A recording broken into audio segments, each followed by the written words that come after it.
I'm starting this slightly unusually today.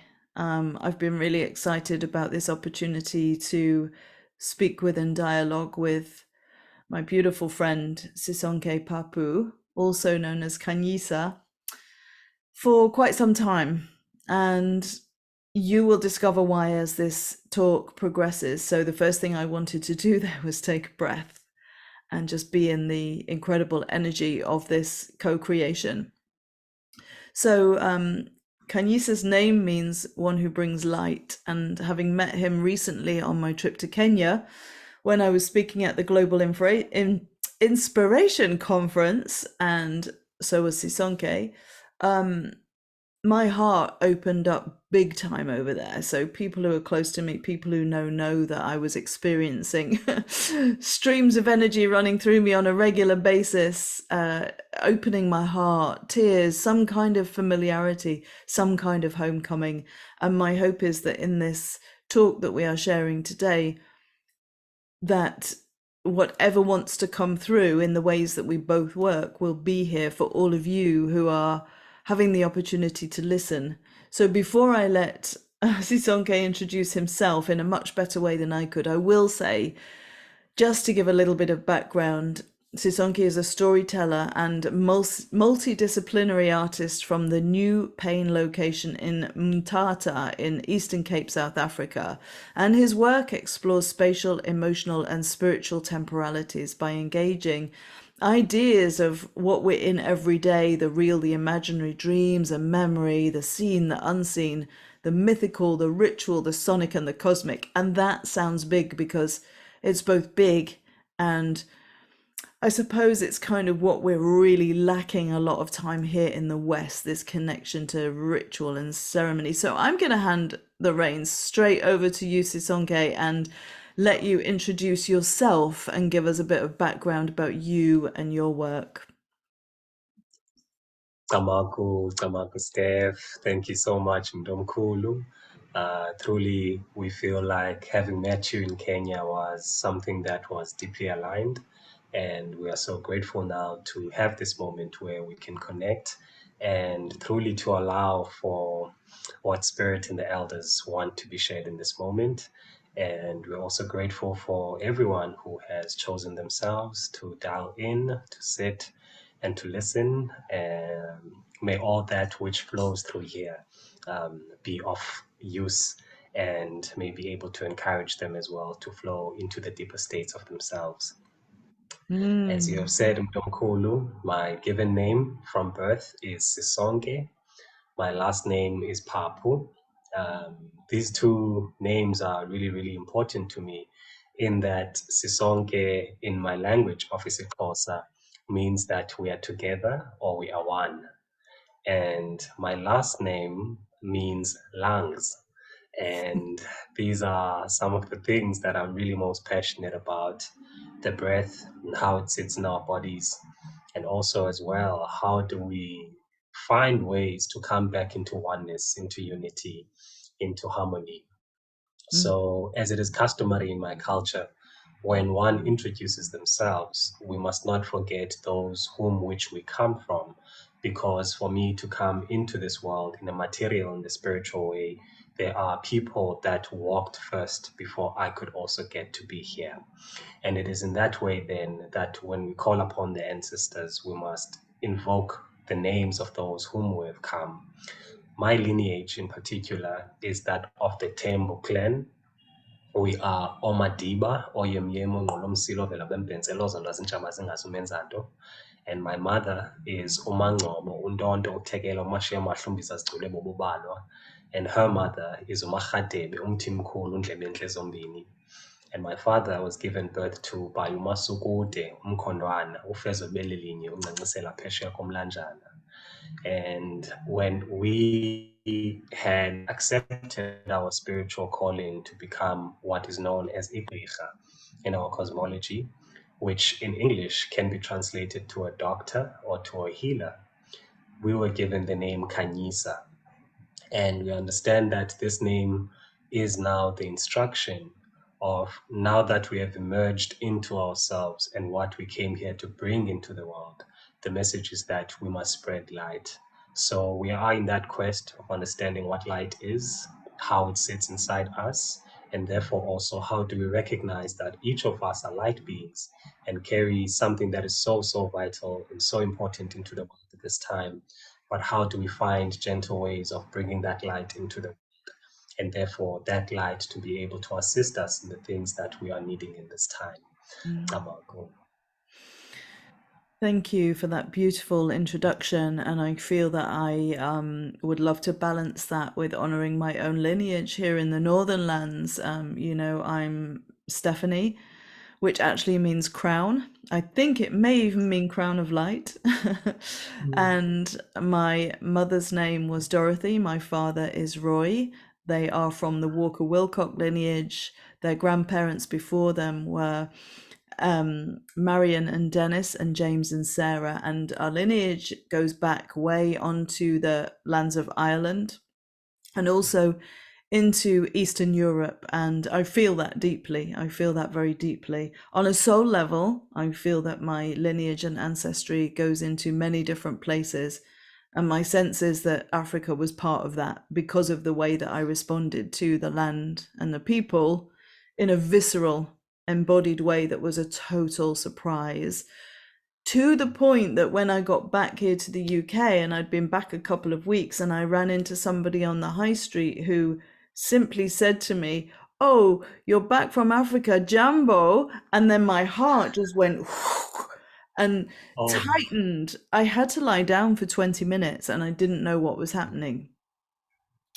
It was fascinating, interesting, a little bit scary. But I want to leap back to a couple of things you said there, because I remember in a conversation with you outside the main room at Brackenhurst when I said to you, what's the main thing that your teacher, your guide, your mentor has said is important in your practices? And you said to be kind and to be gentle and to come from those places and see this is happening again, like this emotion that comes through, in the presence of this energy field that we're in. For me, that spirit of kindness and gentleness links to the light that you're talking about. What I'd love to do actually, before you respond to that, before we dive into this session, is we both have different ways of opening space. And I would love to bring in a little prayer so that people can get to experience the combination of that. I've just lit a little tiny bit of sage. I only work with really small amounts of these herbs now because I don't want to be contributing to be part of the problem of taking plants and herbs and lighting huge bundles and just buying more, more, more, more. So I've lit a little bit of sage, which is the way that I work. I love to work with tobacco mapacho as well. And that's coming in more strongly for me now. So if I open in my way and then hand the reins to you to bring in your prayer, people get to experience each of us. I want to say, before I make my prayer, that this prayer comes from core shamanic practices and is a combination of practices from the north, from the Viking traditions. My teacher was from Denmark and had links into the Sami and Nordic traditions, so the Vikings, the Northmen, if you like.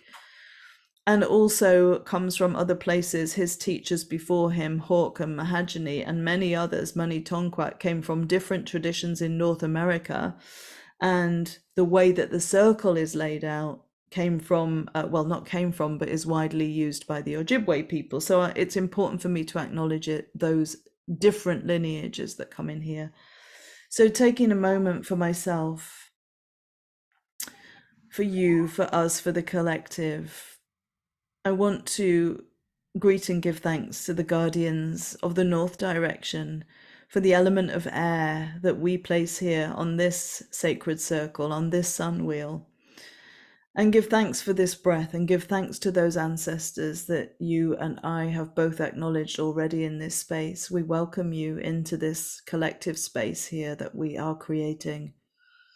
And I greet and give thanks to the guardians and gatekeepers of the East Direction, giving thanks to the energy of fire, to the sun, to Grandfather Sun, who warms our hearts and brings that light and carries our dreams, and asking that those guardians continue to carry our dreams high to the heart of the solar sun, to give us that perspective in life when we get lost in the detail.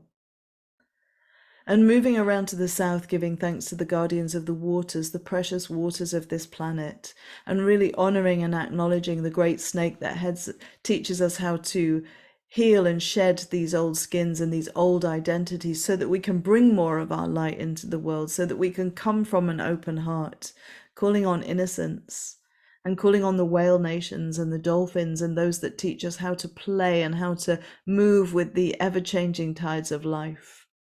And also greeting and giving thanks to the guardians of the west direction, to the guardians of the nighttime dreaming and the dusk and the setting sun, and how we move with the world in our quiet spaces, in our softer dreaming, in our yin aspects, giving thanks to all of the plant teachers and medicinal healers that come from the earth, the true medicines of this world. And also thanking Grandmother Moon, Grandfather Sun again, star nations, paranimals, allies and guides, the known and the unknown, giving thanks for my place in the center of this sacred circle, that I have breath, that I have a heartbeat, that I have life, and that I can give those gifts and share those gifts with others for all our relations. Thank you. And handing over to you, Sisonke, so that you can follow with your own prayers. Omkhulu, siyacamagusha kwizihlwele esiphila kuthi ngaphakathi. Siyacamagusha kwizihlwele ezihamba nathi, ezisithandayo, ezisikhuselayo, ezikhanyiselayo. Siyacamagusha kubantu abakhulu abahlala emiqolombeni, abahlala ezintabeni, abahlala emiweweni, abahlala elagcwebeni, abahlala kuzo zonke iindawo ezifihlakeleyo. Siyacamagusha kwindalo, sicamagushe emanzini, sicamagushe emoyeni, sicamagushe emhlabeni, sicamagushe nasemlilweni. We give thanks to all of our ancestors and guides who live inside of us, those who walk with us, those who love us, and those that shed light. We give thanks to the sacred sites, to the rivers, to the mountains, to the caves, to the forests, to the grasslands. We give thanks to the primal energy of the sun, of the moon, of the planets, and all of the stars. We're thankful for the breath that animates everything in creation, the breath that lives in us, that lives in plants, that lives in animals, that lives throughout the cosmos. We are only but children, and it is our task to sit and to listen. May those who know be the ones who speak through us, through our mouths.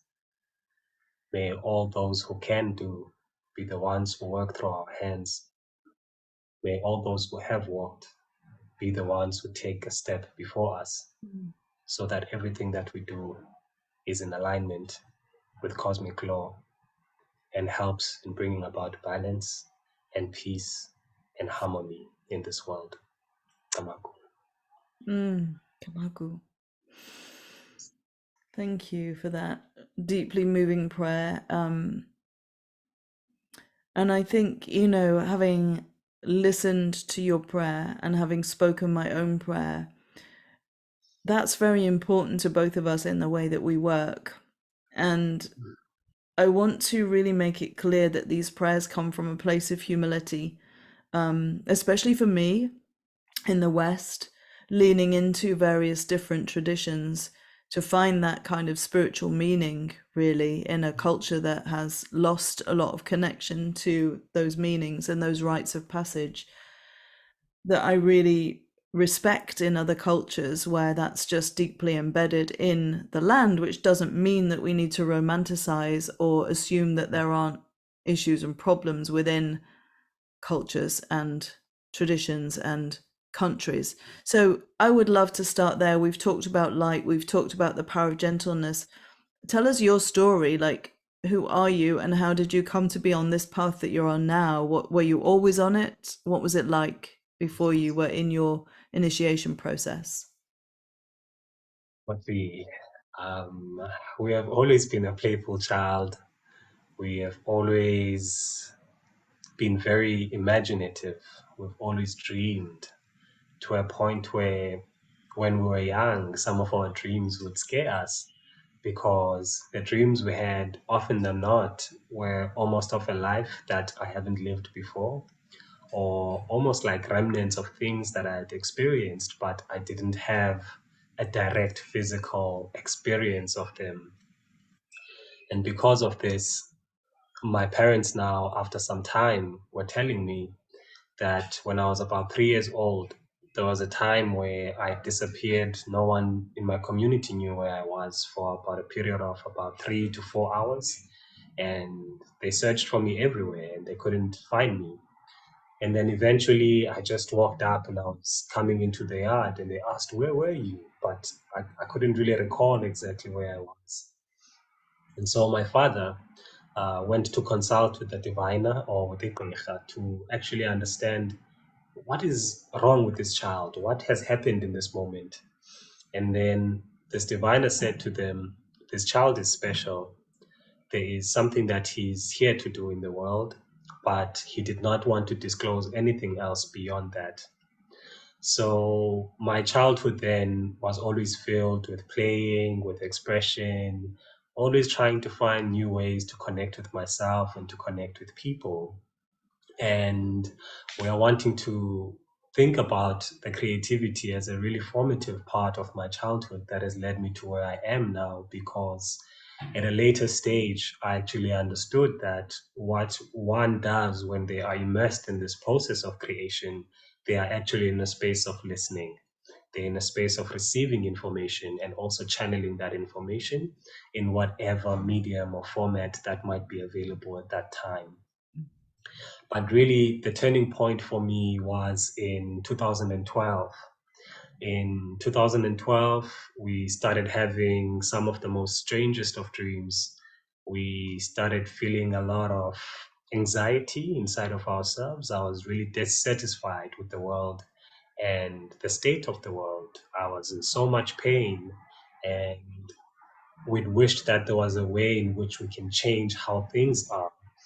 But then at the same time, we felt so powerless that we can't do anything. And because of this, for several months, I got into a very deep depressive state. I wasn't really happy with myself. I wasn't happy with the world. And also at the time, I was studying towards becoming a software developer. I was in my second year at the time at the Nelson Mandela University, and programming was one of my favorite things. Understanding systems, building systems, how do they come together, and therefore, how can we create new ways of connectivity? So, my idea at the time was that my task is to make applications and systems that would be able to make the human experience a little bit better.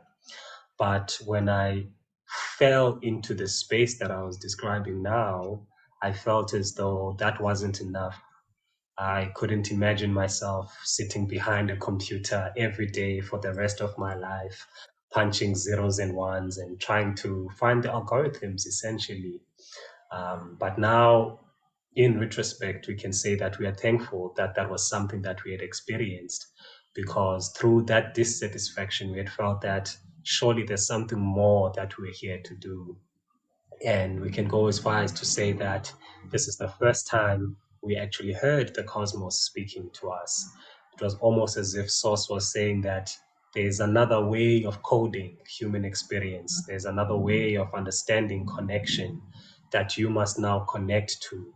That in as much as what is now the technological wave that we're experiencing in the world seems to be one of the ways that will guide us, but we need to tap into the primal source code, and that is the breath, and that is energy, and that is frequency.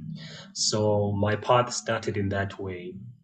When I started to find a way of saying that, okay, I'm in this space where I'm dissatisfied with everything in the world, but am I going to stay in this place forever? Or what is it that I imagine for myself? And it is in this moment where I started to feel my heart opening.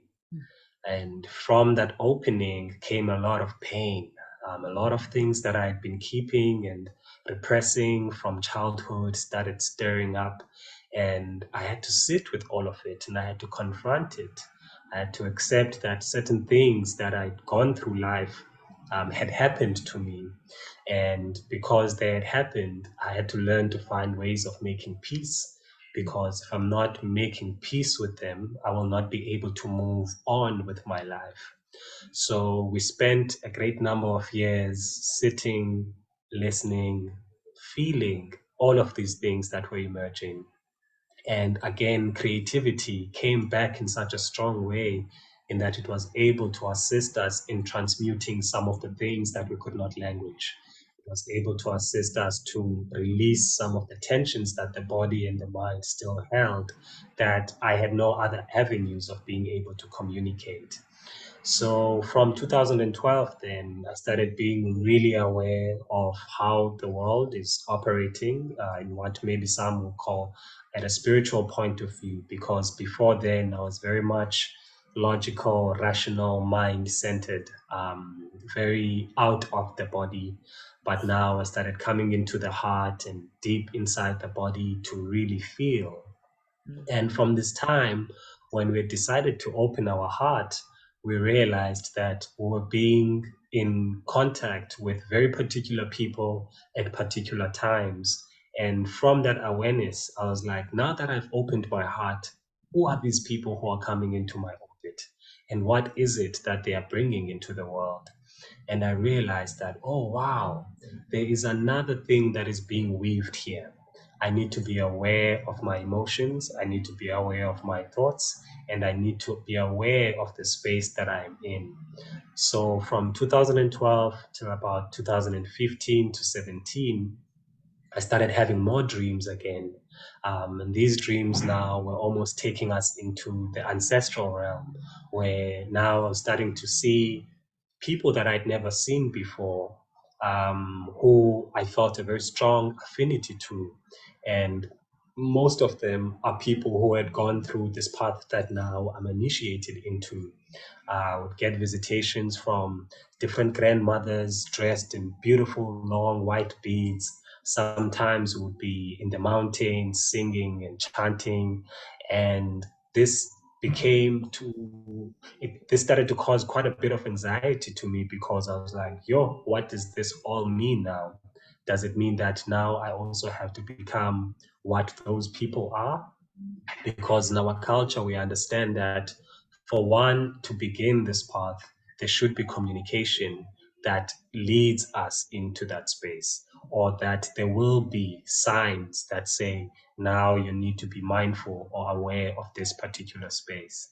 So the anxiety came mainly because in South Africa, the understanding of igqirha, or of traditional doctors, is something that is obscured with a little bit of darkness, maybe not a little bit, but with quite a lot. And that comes from a lack of knowing, and also the kind of violent history that we have been cultivated into, almost in a way shunned upon all the indigenous practices, all the ways of knowing, all the ways of connecting with the cosmos.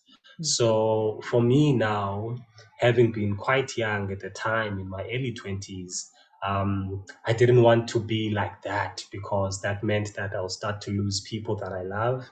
I'll start to lose friends, and possibly I won't be able to establish other relationships.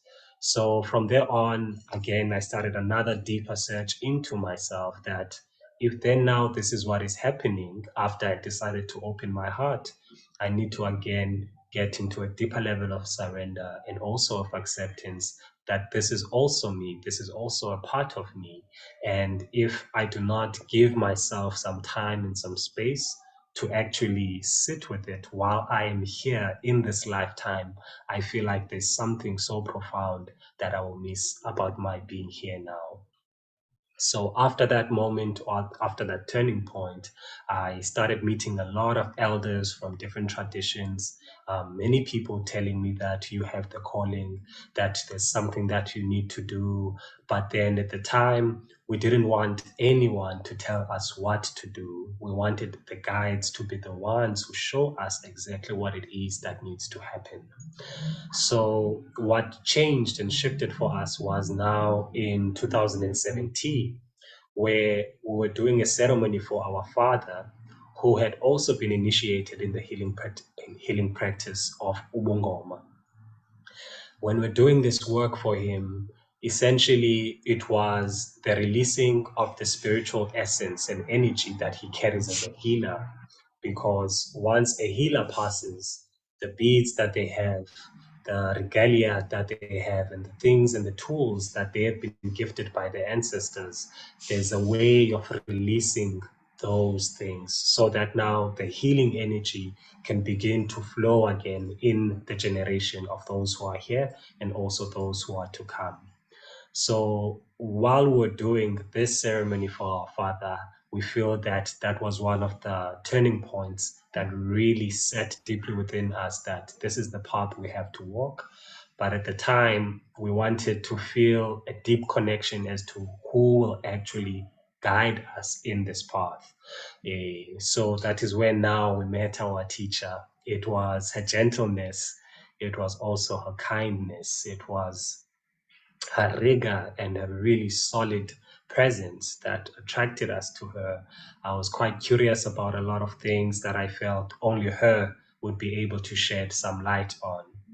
So from 2017, I had about maybe a period of about 8 months to 10 months having back and forth conversations with her, really trying to understand what is happening within me, what is this world that she operates in, who and what are the ancestors, how do they come to be, what is this thing that we call healing, particularly in this tradition that we are in, because there are various understandings in the world currently as to what it means to heal. So now I was at a place where I was doing a master's in creative writing, and at this point, I started receiving a lot of information. And it's really beautiful that behind you there's an image of a serpent.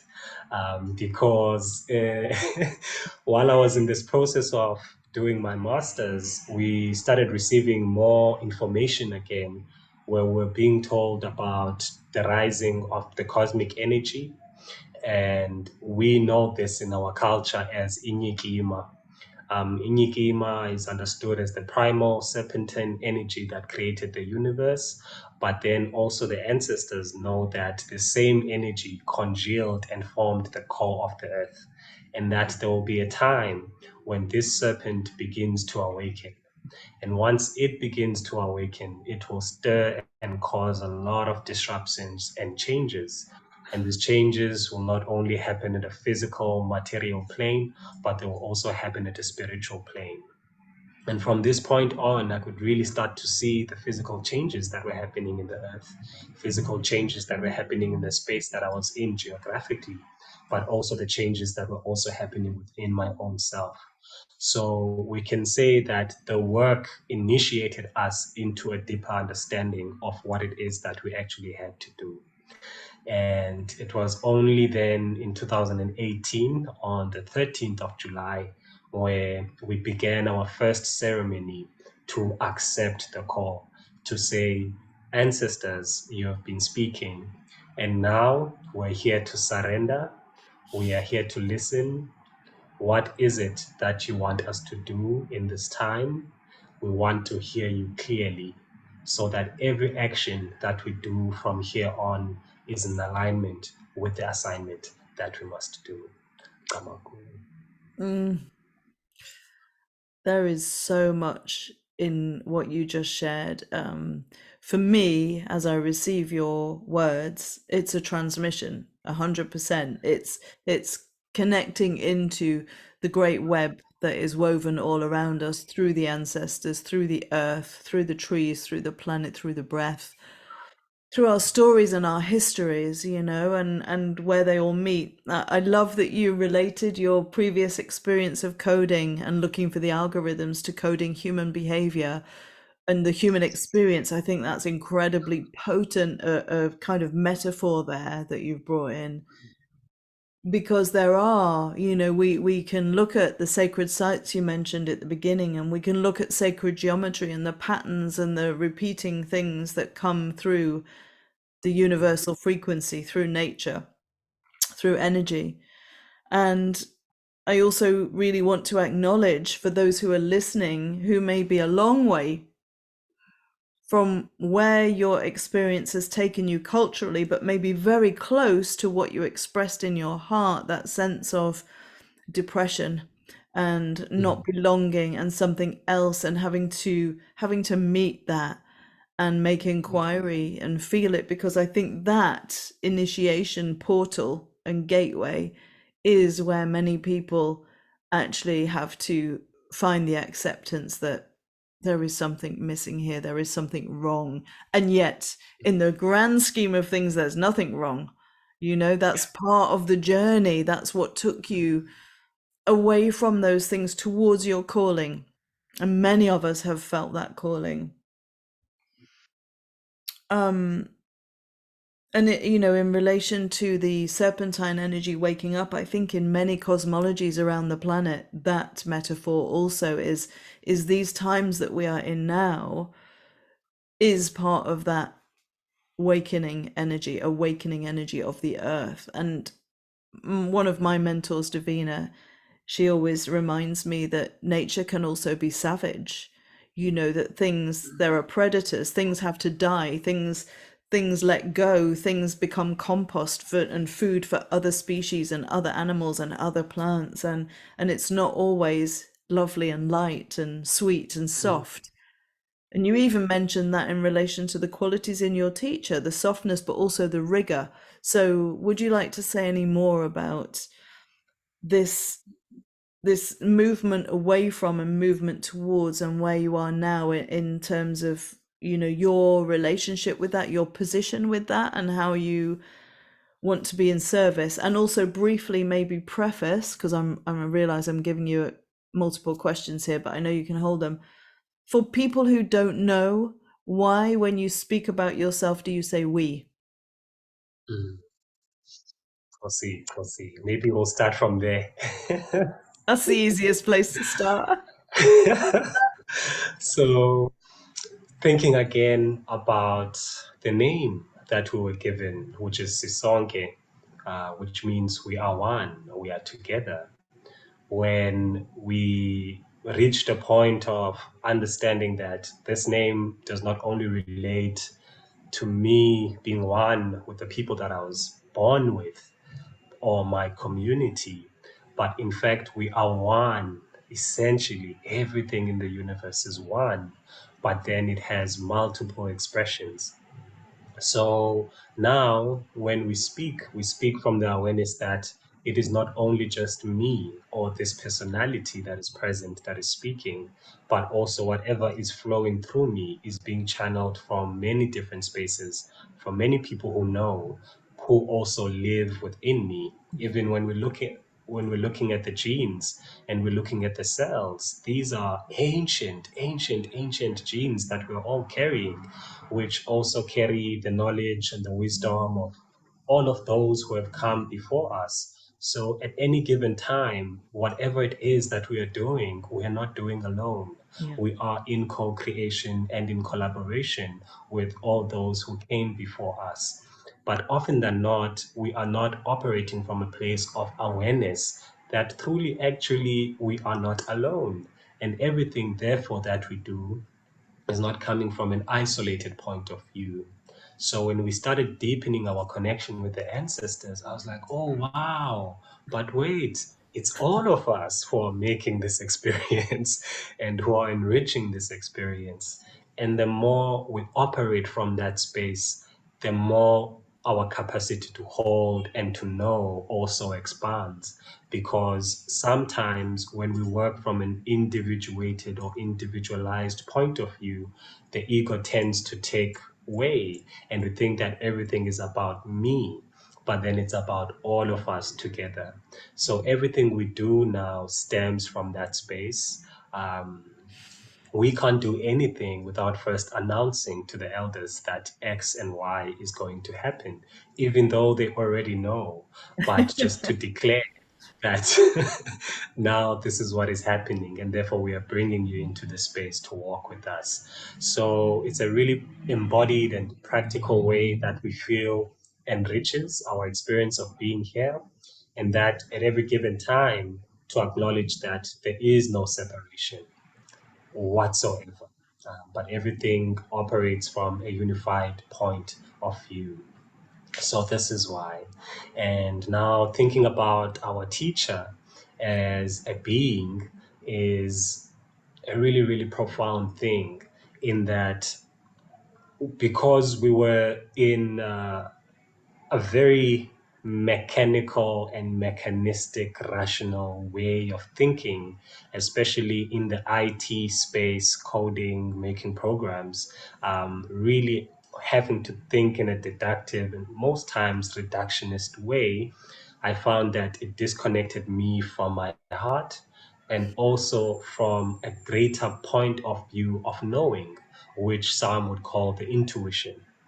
So my teacher emphasized this quite a lot in while I was going through the initiation process. She said that there is nothing I'm here to teach you. You already know everything. You just have to trust yourself and trust your guides to give you the information that you need at every given time. So that for me at first, coming from that kind of space was a little too wild. I was like, but how? How does it work? And also, we feel because we're in a culture that always wants to make people think that in order for you to know something, you must either turn a page or read a book or hear someone saying something or someone tell you that this is this. But then we feel our teacher really put us on a path of trusting all that which we already come with, because each of us are carriers and holders of very unique frequencies. And therefore, the information that streams through us is unique and particular to us. And no one else in this planet has access to the information that streams through you. Mm. So one of the ways that I had to learn with her was being thrown in the deep end, where now I was thinking that, okay, I will be taught that this is this, this is that. But my teacher encouraged having to communicate with my guides in order for me to know the things that I need to know. It was about maybe 3 weeks after initiation, and we had to go do a ceremony in one of the villages in the Eastern Cape. And this particular ceremony is called ukubuyiswa. And the understanding is that when the spirit leaves the body, the spirit tends to linger around the physical parameter. And then, even though we can take or transport the body, say, to a morgue or to wherever it needs to go, the spirit still lingers in that place where it had left the body. So now the task of this work we had to do was to go first find the spirit of a deceased and also collect that spirit and bring it into its homestead so that it can begin the ancestralization process. Because often than not, when this is not done, those who have passed, they become souls that are wandering, and then they are not able to join or rejoin the circle of life and be able to continue with their journey in the other realms that they need to keep moving in. So now my teacher was saying that Madiba, she calls me by my clan name. You must take charge. You must be the one who leads us in finding this spirit. I was like, but how do I even find the spirit? I have no idea how this works. And she said that ask your people and they will tell you. And for about a minute or so, I felt like my whole life was ending. I was like, why did I do this? Why am I even here? I don't know what to do. But then now there's this whole family that is here, and it's a various issue. It's a very serious issue. And the whole community is also here to witness this work. And it was at that moment where we decided to drop the mind and flow into our heart and get into a deep silence and a deep trust that we have never accessed before. And we said, ancestors, you have called us to be here. Use us in the way that you need us to work. We're at a space now where guidance is needed, but I personally do not know what to do. Then those who know what must be done must be the one that take over. Mm, And from that very moment, almost instinctively, I started walking, I started guiding the procession where everyone was following behind us, singing.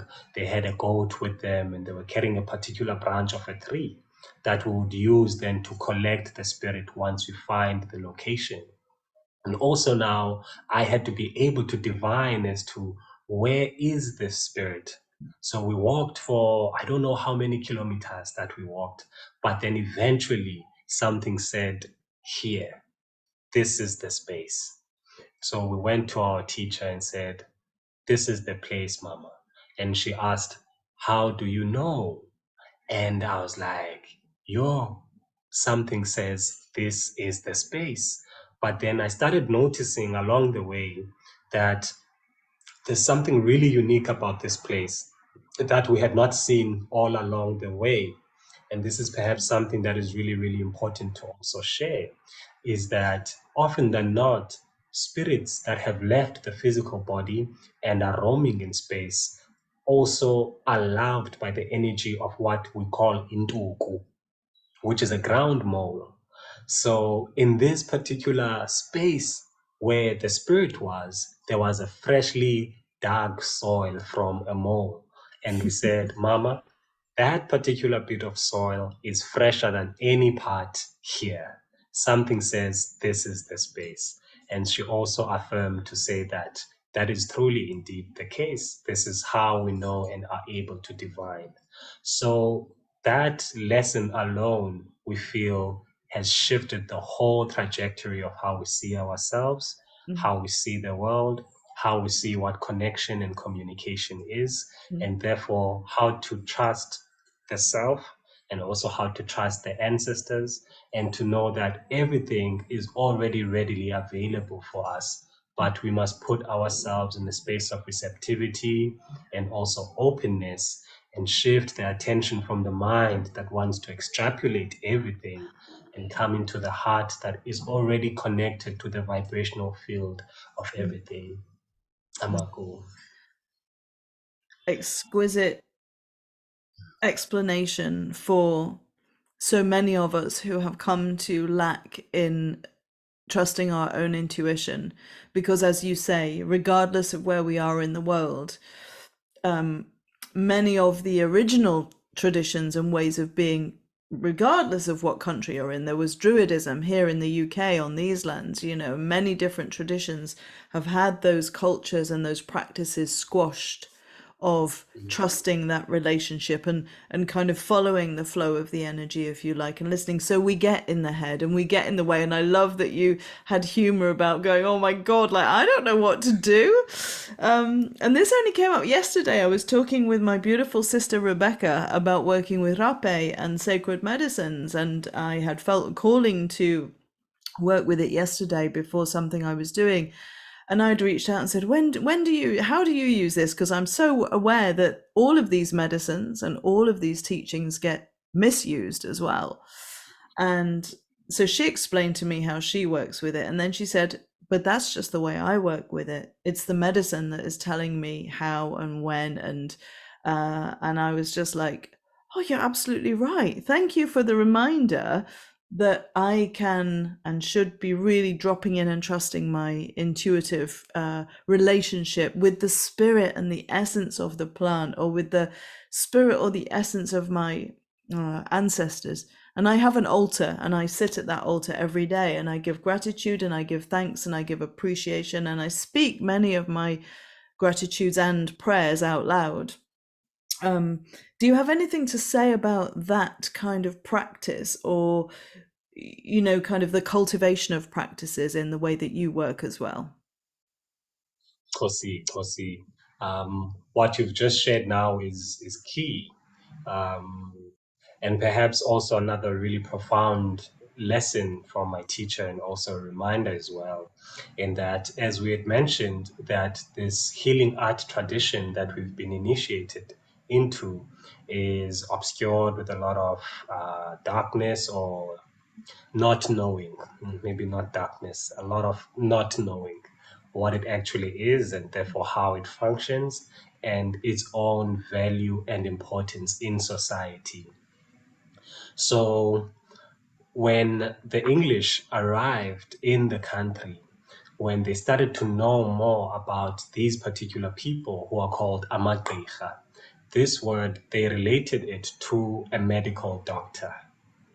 So now, even when we're speaking about a medical doctor, we say ugqirha, not igqirha, which is a very, very tremendous leap, in that the understanding at the time is that the people who work, maybe we start here, the composition of this word in itself, igqirha, is a compound word coming from gqi. Gqi is what we call and know as cosmic energy. And this energy can be harnessed and used in various ways. Mm, And so people are able to use the same energy and the same force to, one, heal the physical body in the same way as medical doctors and practitioners work, but also they're able to use the same energy to heal the psyche in the same way as psychologists, psychotherapists would work. They're also able to use this energy in the way that realigns the energy system of the body, in the same way as chiropractors, people who use acupuncture, and all of those other practices would use. But then in itself, it is a healing art, because cosmic energy is creative energy, mm, and therefore can be molded and used in various ways. So after some time, and because of the history that we had mentioned earlier, this sacred art was only relegated to the treating of the physical body. mm, People only related to it only as something that, if you are being initiated into this practice, it means that you must heal people's bodies. mm, And that's where it starts and that's where it ends. But also, there's the knowledge and the wisdom of the plant kingdom, of the animal kingdom, of the mineral kingdom. So all of these people are able to harness all of these energies to bring about balance and harmony. So now for us, I was wondering then, if this is the call, or this is what I've been called into, then what am I actually called to work with? What am I supposed to do? Because within this framework I've just described, I felt as though what I'm here to do is a little bit not beyond it, but it's not within this frame that I've been given. So, one thing that I truly appreciated is that my teacher emphasized trusting and honoring your uniqueness, and knowing that your own uniqueness is your medicine. mm. How you are, how you are energetically and vibrationally coded is the medicine. And so, if you are able to connect with yourself in the most authentic way, and the one way to connect with yourself authentically is to be honest with yourself, Yeah. is truly to be honest with yourself. Like, okay, I'm here now. This is what's happening. Even though this is what's happening, it is not the totality of my beingness. There are still things that are also hidden from myself. And from that point, then more things start unraveling and more things start becoming coming into your field of awareness. Not that they are not there, they are there, but then it's the field of awareness that needs to expand. So from there on, I started really tapping more inward, becoming more silent within myself, becoming more slow in my speech, in my thoughts, in my actions, and really, really being intentional with each and every single step that I take. Mm. And when it comes to the intentionality of walking, we were given an instruction to take off our shoes. And for a period of about maybe 6 years, I spent not wearing any shoes whatsoever. Started wearing shoes about a couple of months ago. Before we met in Kenya, that was the time where we started wearing shoes. So that for me in particular and specific.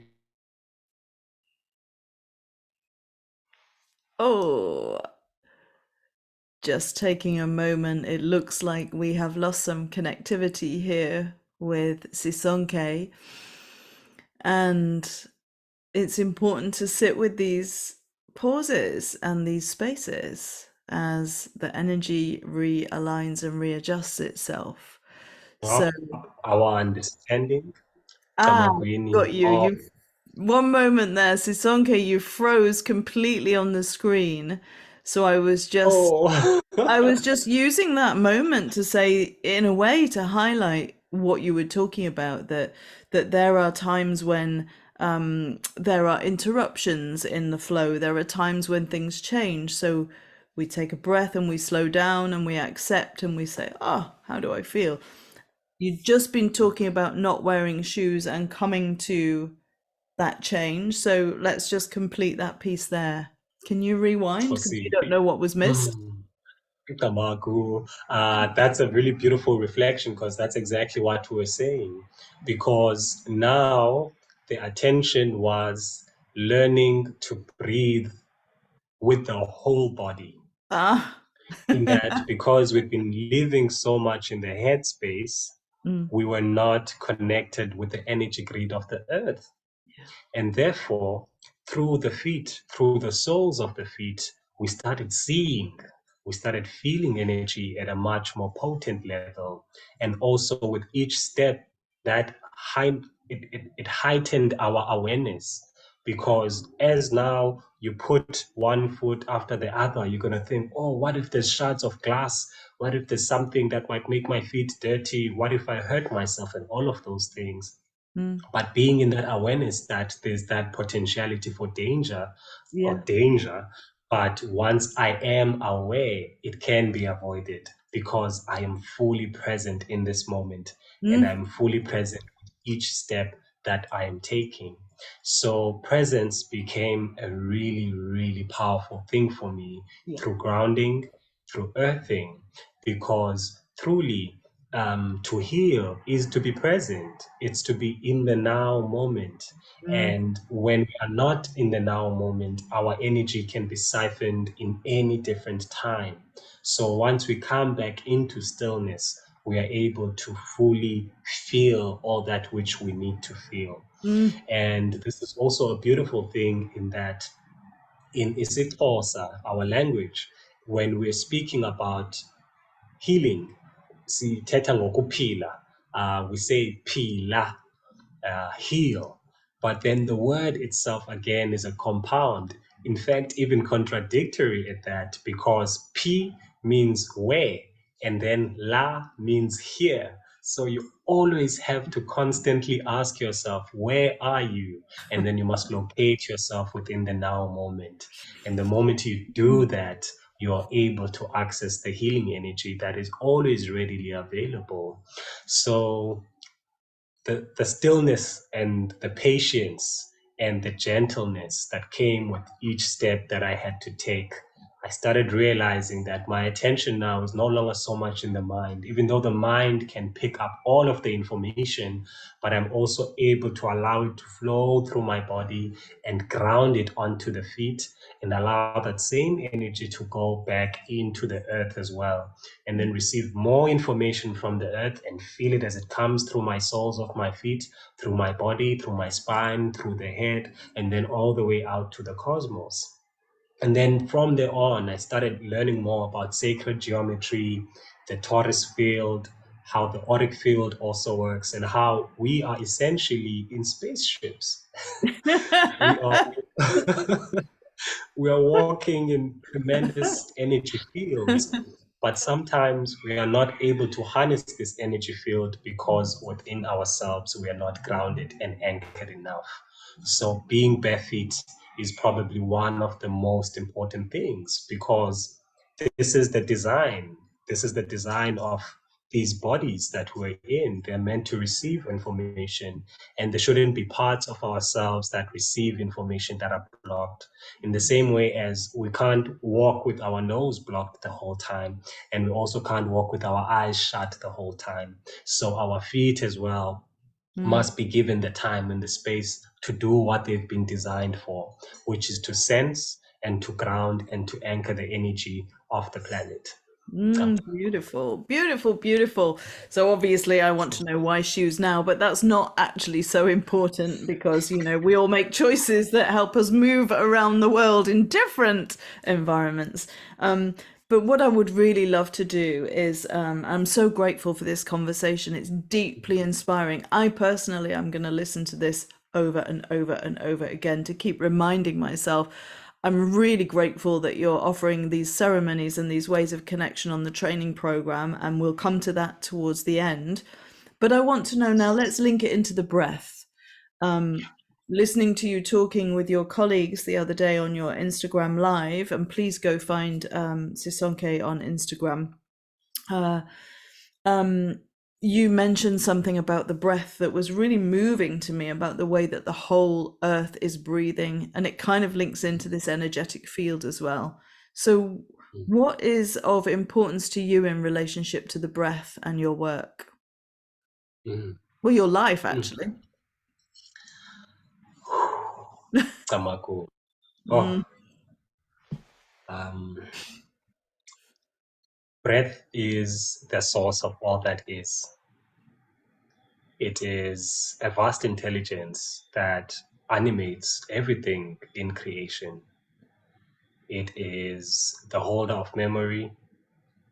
It is the holder of space. It is the holder of love and also the holder of joy.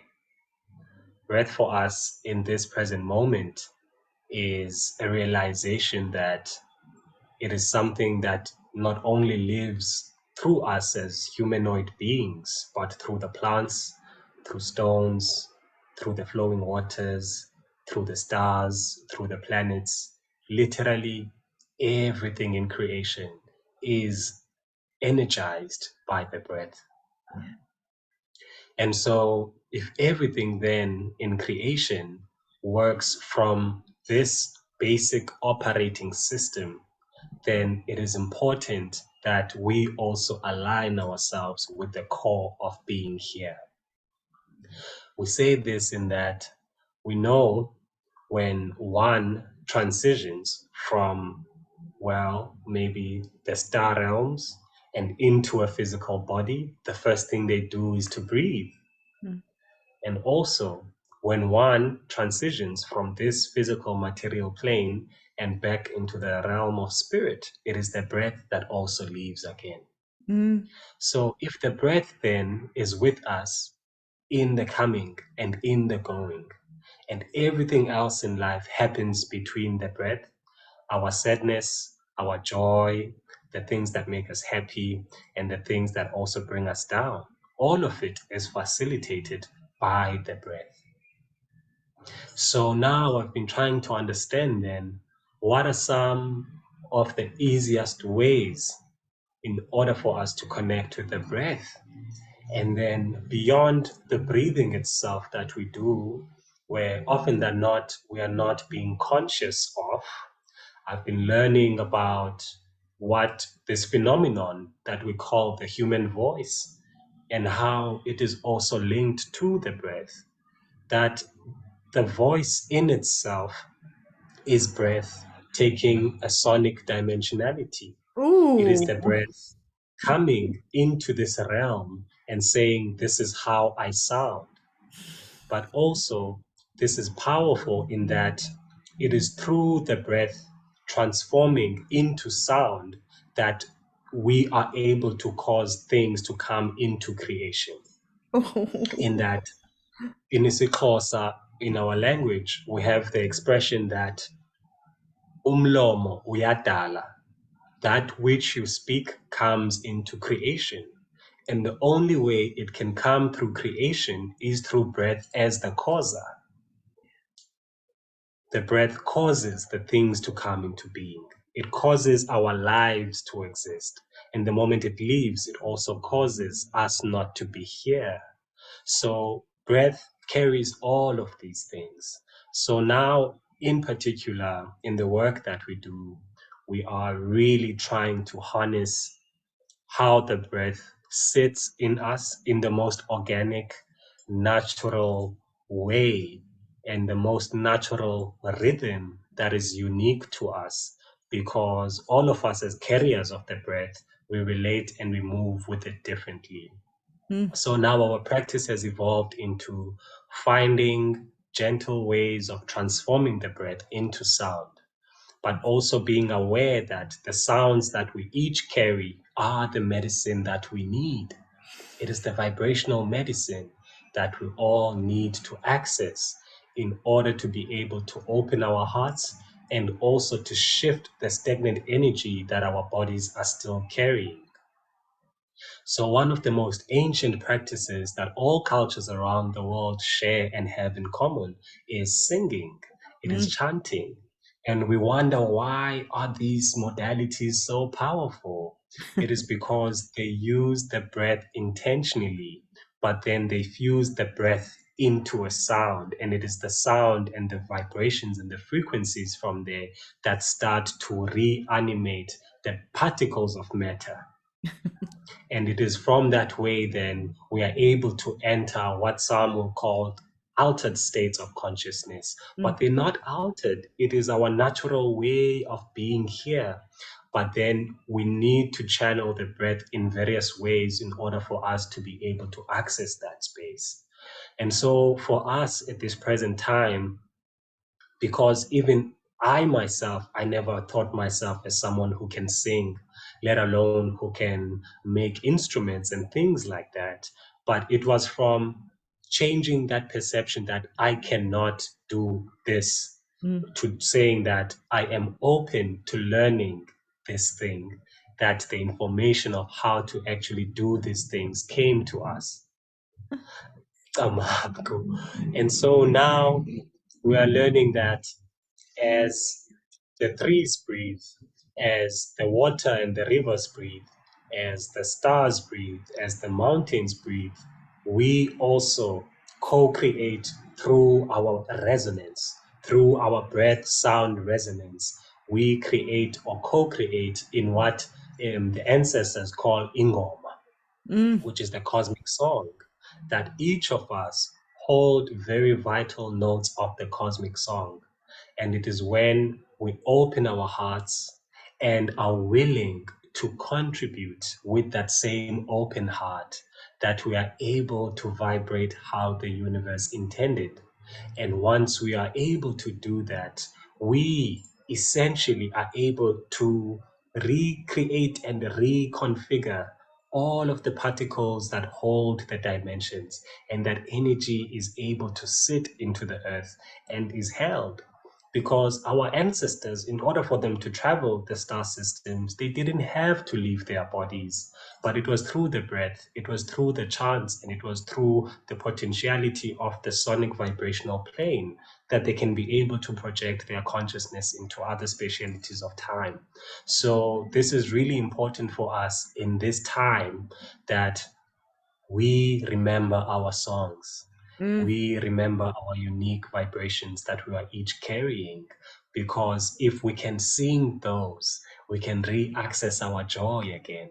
And once we share that joy, it's able to cause some of the most fundamental ripples in creation that will also allow for other beings who are also here to assist us in this transition to really be able to step down this energy of peace and of love and of harmony.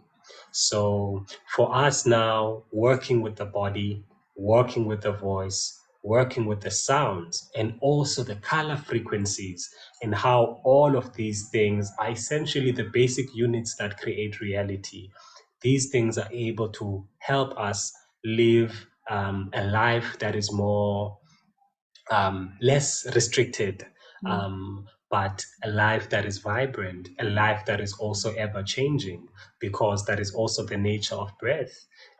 In isiXhosa, would call it umoya. And so umoya would take on different dimensionalities. Umoya is the breath, but it is also the spirit, and it also relates to the wind, and it also relates to energy as well. So we feel that the ancestors knew that truly breath is multidimensional. And therefore, because since it is multidimensional, it can be used for various purposes. And that really we don't need anything much, but simply to breathe. And the moment we breathe gently and deeper into ourselves, clarity and all that which we desire is able to flow to us and through us. Because if we're tapping into the cosmic stream of the breath, everything we're able to access. But then if we're not breathing properly, then we are not fully tapping into the potential that exists. I honestly, I could be in this conversation and be in this frequency all day. My deepest prayer is that whoever's listening, and of course it's part of everybody's individual journey, will just really receive this medicine that you're bringing forward. That quote, "The voice is the breath taking a sonic dimensionality," was just like, oh my gosh. Because so many of us don't like our voice or the way we sound, or we say we can't sing, you know. And I never forget, really early on in my plant medicine journeys, working with a particular um, cactus medicine, and standing outside in nature with bare feet and starting to sing. And I sang this song, I don't know where it came from. It was so sweet. My voice was exquisite. People were gathering round and just like, what was that? And I was like, I have no idea where that came from. I did not know that my voice could sound like that. I didn't know I could sing. I didn't know that song would come through. It was so beautiful, and it stayed with me to this day. So, Sisonke, just in case we do end up with a 6-hour YouTube interview, let's just finish on, obviously you're joining the training and you're offering these ceremonies. So, for me, that is just such a gift for the people coming into the program to be able to actually receive your frequency direct. Maybe a closing question, because you have so much of this knowledge and you have so much of this awareness to bring.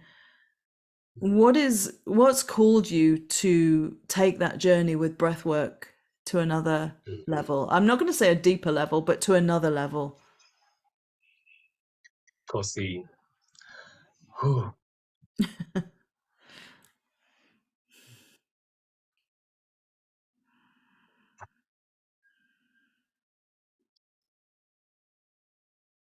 You know, when we were saying earlier that our surname means lungs.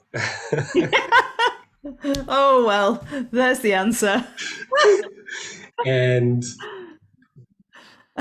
before working with the breath, that didn't really click much in my mind. I didn't take account of it. But when we started working with the breath, I was like, oh my goodness, my surname means lungs.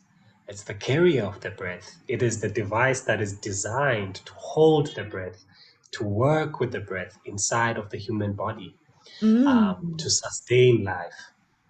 And from there on, we knew that we need to step into this space with more intention, with more guided knowledge.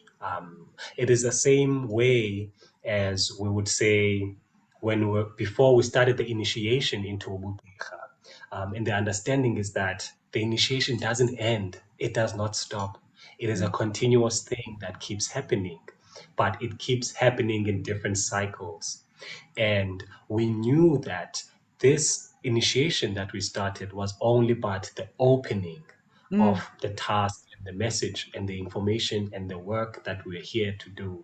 And we're aware as well that there are other places that the ancestors will take us deeper within ourselves in being able to do this work.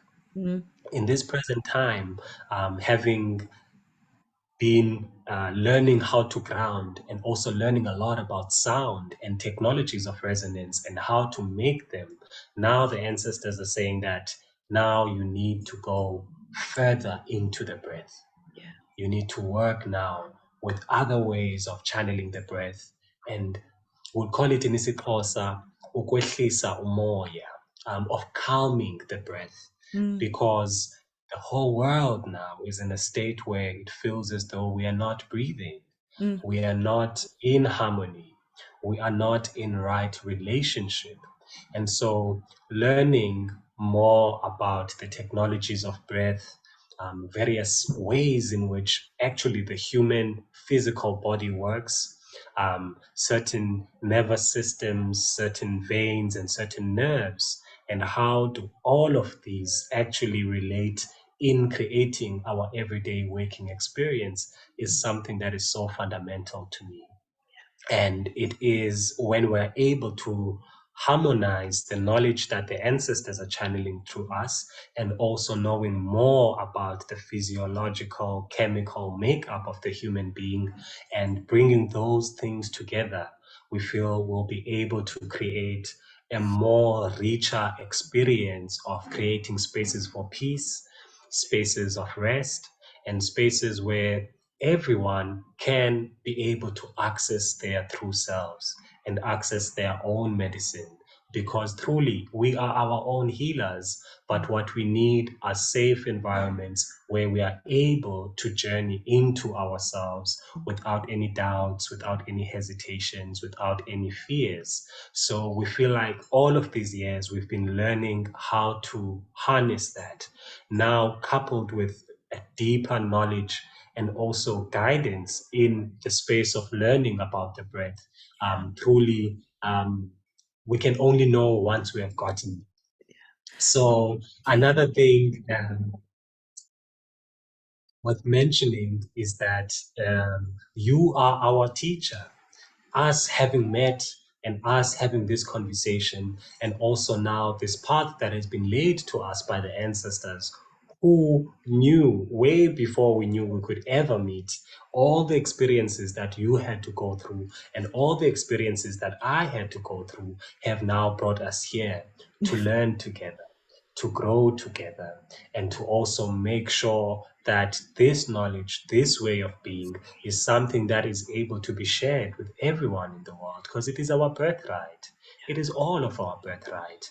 So we feel this is the next level in our initiation, in our healing journey, in remembering the parts of ourselves so that we can become whole.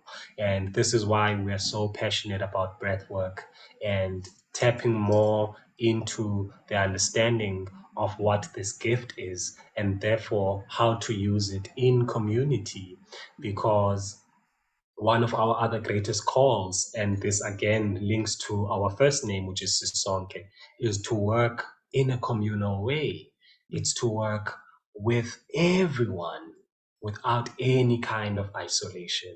And we feel the more we come together in spaces that are harmonious, in spaces that are filled with love, in spaces that are filled with encouragement, truly we can be able to be ourselves in an unrestricted and non-judgmental way.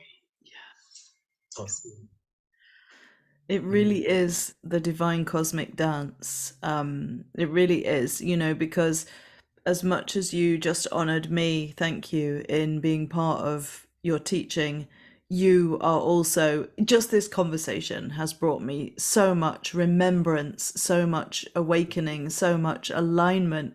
And I now see why that moment in Kenya and the decision happened. And, because of the shifts and the intentions in my ethos to that co-creation, to the sacred circle, to the community, to the remembrance of who we all are, because it is such a blessing to have breath, and it's such a blessing to be able to regulate through breath. So I really want to thank you for this deeply, deeply soul nourishing conversation that we've had. And in awareness, we each need to close the space that we opened and created at the beginning. Would you like to start? Tamakho mntomkhulu, tamakho. Siyabulela kuzo zonke izihlwele ezihamba nathi, ezisithandayo, ezisikhuselayo. Sibulela amayeza, sibulela imiyalezo, sibulela inkumbulo, sibulela amandla amatsha. I'd like to thank all of our ancestors who love us and who guide us and who were with us in this moment and who showed up and shared very potent information and very potent messages that each one of us who is here in this moment now needed to hear in the ways that it needed to flow. So we give thanks to them. We give thanks to the sun as it has now returned to the south.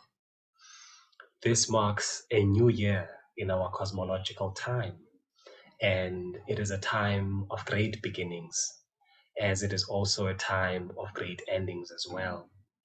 And so we would like to ask all of the ancestors from all of the respective spaces that they came so that they can be here with us in this moment. We say, we release you. We thank you. You may now go back to your rightful places, but always continue to walk with us, continue to guide us through our dreams, through our feelings, and through our thoughts. Tamakho. And just taking a breath with that beautiful prayer, offering my thanks. And I'm really struck when you say the sun returning to your part of the world. It feels like a gift that, again, nature and these cycles, because the sun diminishes in our part of the world, and so we prepare to go into the gentle dreaming of the darkness and the unknown spaces, So also giving thanks to my ancestors, spirits and guides who came to be in this space, and to the guardians of all these sacred directions and these sacred teachings, the medicines, the plants, the wisdom keepers, the true wisdom keepers, and the frequencies that came to be with us here today. Thank you, thank you, thank you for being in this space. And just like Sisonke did, I know that you are there for us to call upon whenever we need you, and I am grateful, I am humble, and I am in deep appreciation. Thank you, spirits of all directions, and thank you to myself and to you in this moment for this beautiful conversation. Gratitude. Infinite gratitude, Mthatha.